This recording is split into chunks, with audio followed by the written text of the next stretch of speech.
Nakakaiyak na naman ang tumataas sa presyo ng sibuyas sa Blumentritt Market. Kaya ang ilan, para makatipid, bumibili muna ng gayat ng sibuyas. At live mula sa Maynila, may unang balita. Si James Agustin. James, magkano na ba kilo ngayon?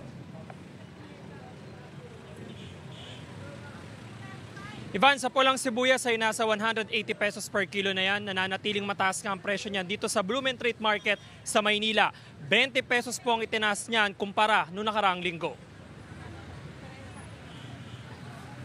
180 pesos na ang kada kilo ng bentahan ng pulang sibuyas dito sa Blumentritt Market sa Maynila.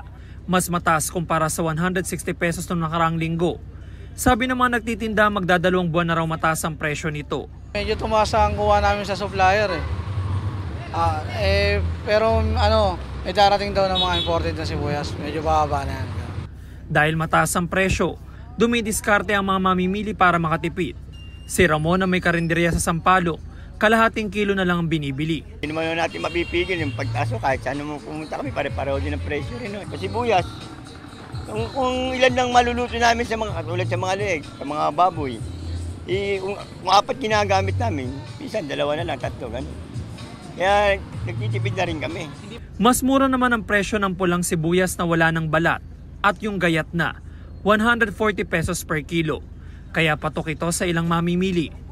Ang diskarte ko lang nito, bibili ka na lang ng tadtad.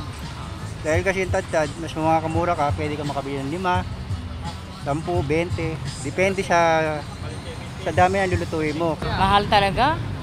Konti-konti lang lagay nito, ganyan lang. Kasi pag marami, kaloy. Pero masarap maraming sibuyas sa ulam. Ito lang nakakain. Pero may bawas-bawas muna. Bawas-bawas. Ang imported na puting sibuyas naman, bagyang bumaba ang presyo. 100 pesos per kilo mula sa 120 pesos noong nakaraang linggo. Pero wala naman daw makuha ang supply ang mga nagtitinda ng lokal na puting sibuyas.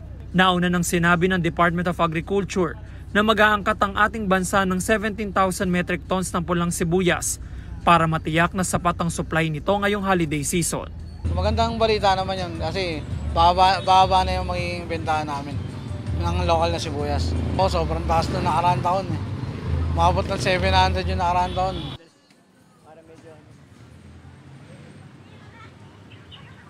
Ivan, ayon sa mga nagtitinda, pinakamabenta at mabilis daw talaga maubos dito sa palengke ay yung pulang sibuyas na gayat na. Dahil maaari ka makabili niyan ng 10 pesos, 20 pesos, depende na lang sa budget ng mga kapuso nating mamimili. Yan muna ilitas mula rito sa Maynila. Ako po si James Agustin para sa GMA Integrated News.